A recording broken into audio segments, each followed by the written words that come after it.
जय श्री कृष्णा। ओम नमः शिवाय। गुरुर्ब्रह्मा गुरुर्विष्णु गुरुदेवो महेश्वर, गुरुर् साक्षात् परम ब्रह्म तस्मै श्री गुरुवे नमः। ओम श्री गुरुदेवाय नमः। अभी हमारा 15वां अध्याय चल रहा है पुरुषोत्तम योग नाम का। तो इसमें हमने 2 श्लोक पढ़े थे। संसार वृक्ष के रूप में भगवान ने बताया कि संसार का जो वृक्ष है ना, मूल रूप से क्या है, पेड़ की जो जड़ें होती है नीचे नीचे से होती है और ऊपर की ओर बढ़ता है। ये तो चारों ओर बढ़ता है, ऐसा वृक्ष है संसार का, जिसका ना तो कोई आदि है और ना अंत है। तो ये इस बीज में, जो संसार का जो बीज है, उसमें 3 गुण, रजस तमस और सत्व नाम के 3 गुणों का जो है जल रूपी सिंचन होता है। और विषय भोग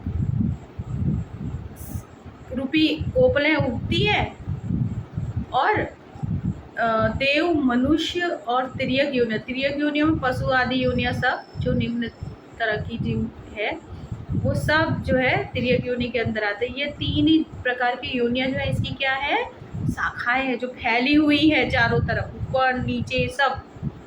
तो ये जो संसार रूपी वृक्ष है, ना तो इसका आदि है और ना इसका अंत है, भगवान ने ये कहा है। और इसको बांधने वाला कौन है? मनुष्य को जो बांधता है ममता, अहंकार और वासनाएं। इसके कारण दृढ़ मूल वाले संसार रूपी पीपल के वृक्ष को किससे काटा जा सकता है?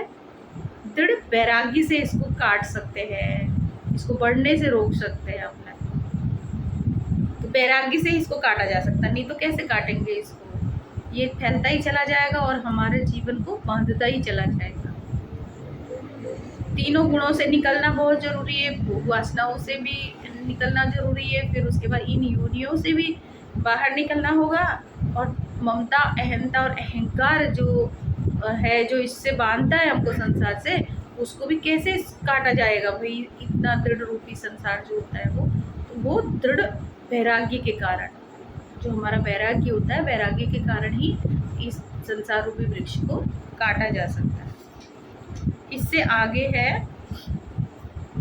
तथा पदम तत्परिमार्गितव्यम यस्मिन् गता न निर्वर्तन्ति भूय तमेव चाद्यम पुरुषम प्रपद्ये यथा प्रवृत्ति प्रसिता पुराणी। उसके पश्चात उस परम पद रूप परमेश्वर को भली भांति खोजना चाहिए। पहले क्या चाहिए? इस संसार को, इस संसार रूपी वृक्ष, इसमें क्या क्या आ जाते हैं? तीनों गुण है ना, गुणों के पार जाना है, भोग वासनाओं के पार जाना है, फिर इन योनियों के भी पार जाना है, और फिर ममता, अहंकार और वासना को भी किसके द्वारा हम काट सकते हैं? पूरा दृढ़ वैराग्य की तरह। और जब दृढ़ वैराग्य स्थित हो जाता है, तब क्या करना होता है? परम पद परमेश्वर को खोजना चाहिए, जिसमें गए हुए पुरुष फिर लौटकर वापस इस संसार रूपी वृक्ष के रूप में इस संसार में नहीं आते। और जिस परमेश्वर से इस पुरातन संसार वृक्ष की प्रवृत्ति विस्तार को प्राप्त हुई है, उसी आदि पुरुष नारायण मैं शरण में हूँ। इस प्रकार दृढ़ निश्चय करके उस परमेश्वर का मनन और निधिध्यासन करना चाहिए। निधिध्यासन है ना, उसको धारणा में बिठा देना, रोज उसका चिंतन करते रहना, है ना, उसके बारे में मनन करना कि ये जो संसार रूपी वृक्ष है ना, जिसके कारण ये जिसने इस संसार रूपी पूरे विश्व को बनाया है, वृक्ष को बनाया है, मैं उसकी शरण में हूँ। ये वैराग्य बढ़ाकर अपना, और परमात्मा को ये कहकर कि मैं जो है उस परमात्मा की शरण में हूँ, जिससे यह संसार रूपी वृक्ष उत्पन्न हुआ है, उस परमेश्वर का मैं शरण में हूँ। ऐसा दृढ़ निश्चय करना और परमेश्वर का ध्यान करना और मनन करना चाहिए, अगर इससे पार होना है तो। फिर क्यों का इससे पार क्यों होना है? क्योंकि अगर इससे पार ना हुए तो इसमें बढ़ते चलेंगे, इसका कभी अंत ही नहीं होगा। क्योंकि भगवान ने कहा है ना कि ये जो संसार रूपी वृक्ष है, ये चारों ओर फैला हुआ, ना तो इसका आदि है और ना अंत है। तो अनंत तक हम इसी में फंसे रह जाएंगे अगर अपने आप को इन सब से नहीं निकाला तो। इसी में फंसते फंसते फंसते फंसते न जाने कितने कर्म और हम बांटते चले जाएंगे। तो इसको काटने के लिए हमें दृढ़ वैराग्य चाहिए और ये दृढ़ निश्चय चाहिए कि मैं इस संसार रूपी जो वृक्ष को बनाने वाला है परमेश्वर परमात्मा नारायण, उसकी मैं शरण में हूँ, ऐसा ध्यान करना चाहिए। निर्माण मोहा जित संग दोषा अध्यात्म नित्या विनिवृत्त कामा द्वंद्वेर विमुक्ता सुख दुख संगे निरगच्छन्त्य मूढ़ा पदम व्ययम तथा। जिनका मान और मोह नष्ट हो गया है, जिन्होंने आसक्ति रूप दोष को जीत लिया है ना। मान मान माने क्या, मैं कुछ हूँ, ये सम्मान जो मुझे मान मिले, मेरी जो आइडेंटिटी है ना वो, और मोह जो होता है पकड़ हर एक चीज की, और आसक्ति रूप दोष, आसक्ति हर चीज में, आसक्ति आसक्ति आसक्ति, मोह में मेरा मेरा मेरा मेरा मेरा। तो ये जो जिसका नष्ट हो गया है और जिसने आसक्ति रूप को दोष को भी जीत लिया है, जिनकी परमात्मा स्वरूप में नित्य स्थिति है, जो अपने को परमात्मा में ही स्थित समझता है हमेशा से, और जिनकी कामनाएं पूर्ण रूप से नष्ट हो गई है, उनको कुछ नहीं चाहिए है ना। मान चाहिए, मान अपमान ये सब से ऊपर उठ गया हो जो इंसान, सुख दुख नामक द्वंद्वों से विमुक्त ज्ञानी जन। द्वंद्व कब होता है, मैं दुखी हूँ, मैं सुखी हूँ, इससे दुख मिल रहा है, इससे सुख मिल रहा है, ये द्वंद्व है हमारे मन का है ना। इससे ऊपर उठ गया हो, सुख और दुख जैसा कुछ है नहीं। विमुक्त ज्ञानी जन उस अविनाशी परम पद को प्राप्त होते हैं। न तद भास्यते सूर्यो न शशांको न पावकः यद गत्वा न निर्वर्तन्ते तद्धाम परम मम। जिस परम पद को प्राप्त होकर मनुष्य लौटकर संसार में नहीं आते, जब वो परम पद प्राप्त हो जाए तो मनुष्य जो है इस संसार में फिर, क्योंकि कारण क्या है, 3 गुणों के कारण संसार में अलग अलग कर्म करता है व्यक्ति। भोग वासनाओं में पड़ जाता है, ममता में पड़ जाता है, अहंकार में पड़ जाता है और वासनाओं में पड़ जाता है। इसलिए उसी से कर्म बनते हैं और उसी से फिर हमें जन्म लेना पड़ता है इस संसार में है ना। कर्म करते चले गए। तो जब हमारे मन में वैराग्य उत्पन्न हो जाए तो, और हमें यह दृढ़ निश्चय हो जाए कि मैं परमात्मा में ही स्थित हूँ, परमात्मा से मैं बाहर नहीं हूँ, उसकी ही शरण में हूँ, तो तब हमारा क्या होता है, धीरे धीरे धीरे धीरे ये चक्र जो है खत्म हो जाएगा। और जब कुछ बचेगा ही नहीं, वासनाएं बची नहीं और इच्छाएं कामनाएं कुछ रही नहीं, तो फिर लौटकर आने का कोई तथ्य बनता नहीं है, तो फिर वो मुक्ति योग है। उस स्वयं प्रकाश परम पद को न सूर्य प्रकाशित कर सकता है, न चंद्रमा और न अग्नि, वह मेरा परम धाम है। यदि भगवान कहते हैं वो स्वयं प्रकाशित है, उसको किसी प्रकाश की जरूरत नहीं है। सूर्य में भी किसका प्रकाश है, उसी परमेश्वर परमात्मा का प्रकाश है ना, और हमारे भीतर भी उसी का प्रकाश है। और पूरा चंद्रमा को भी वही प्रकाश देता है, इस धरती को वही प्रकाश कौन देता है, सूर्य देता है। चंद्रमा को सूर्य देता है, धरती को सूर्य देता है, और सूर्य को कौन देता है, वो परमात्मा देता है। सब वहीं से ही आ रहा है सब जगह, तो स्वयं प्रकाशित है, उसको किसी प्रकाश की जरूरत नहीं है। और नहीं अग्नि ही, वो मेरा परम धाम है। कहते हैं जहाँ पे न चंद्रमा है न अग्नि है, इस प्रकाश जो है स्वयं प्रकाशित है, वो मेरा परम धाम है। ममे वांसो जीवलोके जीवभूतः सनातना मनसष्ठानि इंद्रियाणि प्रकृति स्थानी कर्षति। तो भगवान कहते हैं इस देह में यह जीवात्मा मेरा ही सनातन अंश है। देह में जो भी देह दिख रहा है, ऐसा नहीं कि हमारा ही या किसी एक का ही पर्टिकुलर एक इंसान का ही है, ऐसा नहीं है। हर देह में जो भी देहधारी है, जो भी शरीर रूप में है, तो कहते हैं कि मेरा ही सनातन अंश उसके भीतर है। सत्य, सनातन माने क्या, जो हमेशा से सत्य है ना, जिसे कभी झुटलाया जा ही नहीं सकता, जो हमेशा से सच है, वही कि मेरा अंश है, वो सत्य है हमेशा से। वही इन प्रकृति में स्थित मन और 5 इंद्रियों को आकर्षण करता है ना। तो क्या कर देता है, जो मेरा सनातन अंश जो जीव के अंदर होता है वो इन प्रकृति में स्थित मन है ना, प्रकृति में कौन स्थित है, मन है और पांचों इंद्रियां हैं। फिर मन जो है पांचों इंद्रियों के द्वारा भोग करता है ना। अब ये कैसा है, देखो हमारी आत्मा है ना, आत्मा में से एक स्पंदन हुआ, और स्पंदन हुआ तो वो उसने अपने आप को अलग समझ लिया ना। अलग क्यों समझा, उसने अहंकार के कारण समझा। अहंकार के कारण मैं दूसरा हूँ, हमारे अंदर जो अहंकार होता है वही दूसरा दिखाता है हमको ना। तो फिर उसके बाद बुद्धि आ गई, हमारे संस्कार आए है ना। कौन बीच में आ जाता है, मन और आत्मा के बीच में आता है हमारा अहंकार और हमारी बुद्धि और हमारा जो है चित्त आ जाता है, बीच में आ जाता है ना। और मन क्या करता है, मन कहाँ लग जाता है, पांचों इंद्रियों के सुख भोग में वो लग जाता है।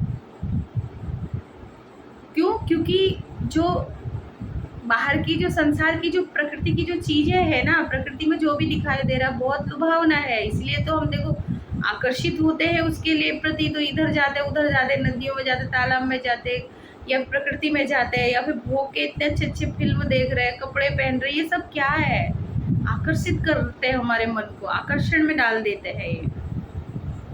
तो मन और पांच इंद्रियों को आकर्षण में कौन करता है, हमारा हम भगवान कह रहे हैं जो मेरा सत्य सनातन अंश जो है जीव के अंदर है वही इन प्रकृति में स्थित मन और पांचों इंद्रियों को आकर्षण करता है ना। मन कहाँ स्थित है, प्रकृति में स्थित है।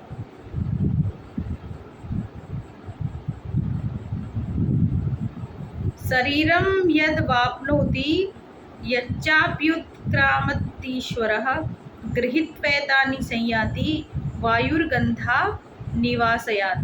वायु गंध के स्थान से गंध को जैसे ग्रहण करके ले जाता है ना।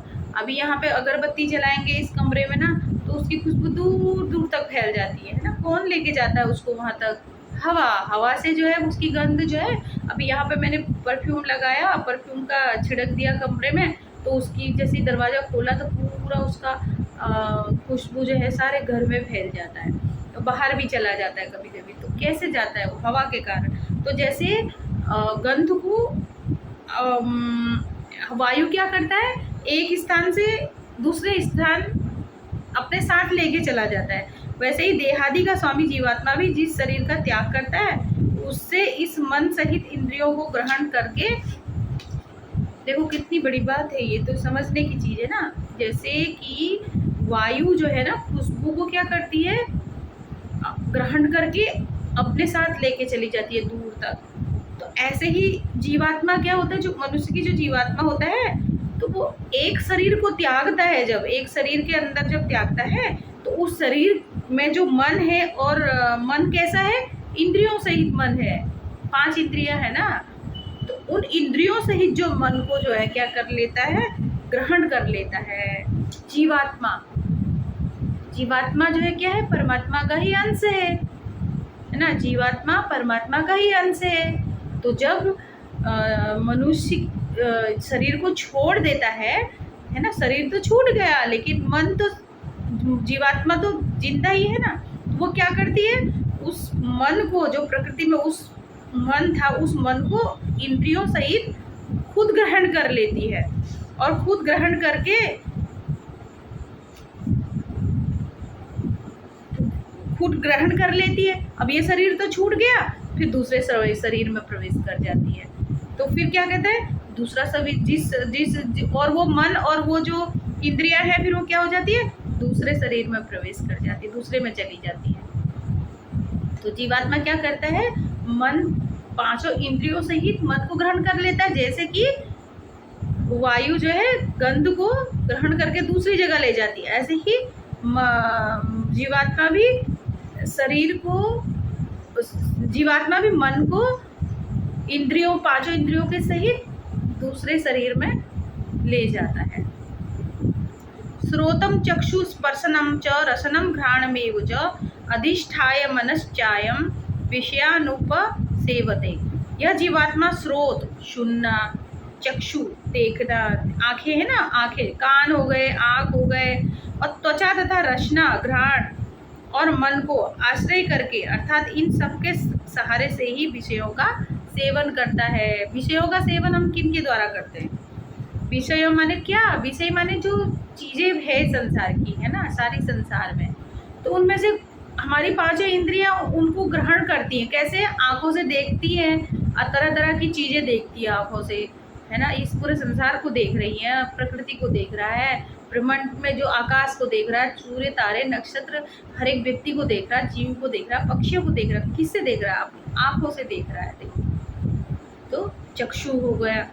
और फिर श्रोत, अलग अलग तरह की ध्वनियाँ सुनाई दे रही है, बोली, भाषा, क्या क्या सुनते हैं हम लोग, गाने, प्रवचन, जो भी चीज़ है वो सुनने का कार्य करते हैं। और चक्षु श्रोत हो गया। फिर त्वचा, त्वचा के द्वारा क्या होता है? स्पर्श, है ना, स्पर्श का हो जाता है। फिर अपना जीवा है, जीवा के से टेस्ट का ये सारा पूरा ले लेते हैं, है ना। इन सब के सहारे ही तो हम विषयों का सेवन करते हैं ना। और कैसे करते हैं बताओ? सारे विषय जो है जितने भी हम भोग करते हैं तो इन्हीं के द्वारा करते हैं। त्वचा के द्वारा करते हैं, मुंह के द्वारा करते हैं, कानों के द्वारा करते हैं, आंखों के द्वारा देखते हैं, और नाक के द्वारा, नाक से सूंघने का कार्य करता है, अलग अलग के गंध, घ्राण,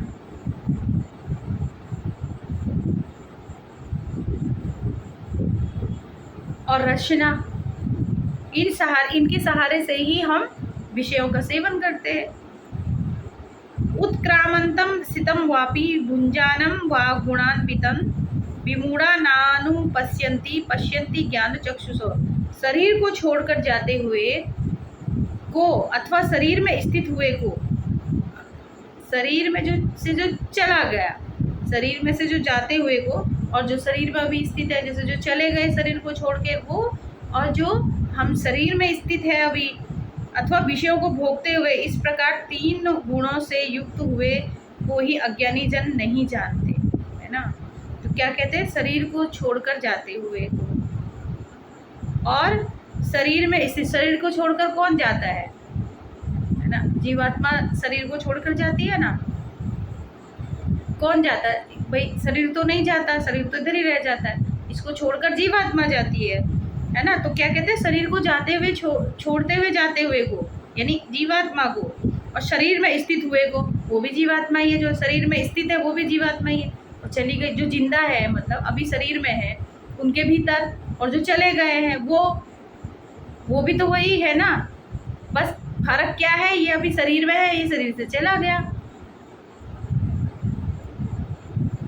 तीनों गुणों से युक्त हुए को अज्ञानी जन, है ना। इस प्रकार तीनों गुणों से युक्त हुए को, तीन गुणों से के कारण हम युक्त है ना, तीनों गुणों से युक्त है ना हम, जो हुए को भी अज्ञानी जन नहीं जानते है ना। किसको जानते? शरीर को ही अपना खुद समझ बैठते हैं ना। अज्ञानी लोग क्या करते हैं? शरीर को ही सब समझते हैं। उन्हें पता नहीं कि जीवात्मा ही पूरा कुछ लेके, जैसे अभी है वो बाद में भी वो है, वो जो चला गया वो भी है, उसका रूप भी वही है, बस शरीर का फर्क है। हमारे अंदर शरीर है, उसके पास शरीर नहीं है, बाकी सब तो है ही। तो जो लोग इस चीज को नहीं जानते वो अज्ञानी जन है। केवल ज्ञान रूप नेत्रों वाले विवेकशील ज्ञानी ही तत्व से जानते हैं, है ना।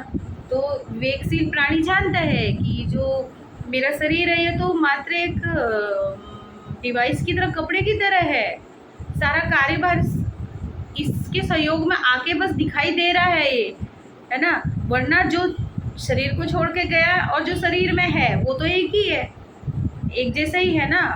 कोई जो व्यक्ति शरीर को छोड़ के चला गया, मन सहित पांचों इंद्रियों को भी अपने साथ लेके गया, है ना। जो मेन चीज है शरीर में, डिवाइस के, इस शरीर रूपी डिवाइस में जो कार्य कर रहा है वो पांचों इंद्रियों के सहित जीवात्मा के साथ एक होकर वो निकल गया, और हम उसके सहित, हम तीनों के साथ में है, जीवात्मा, शरीर और पांचों मन सहित इंद्रियों सहित हम लोग इस संसार में है।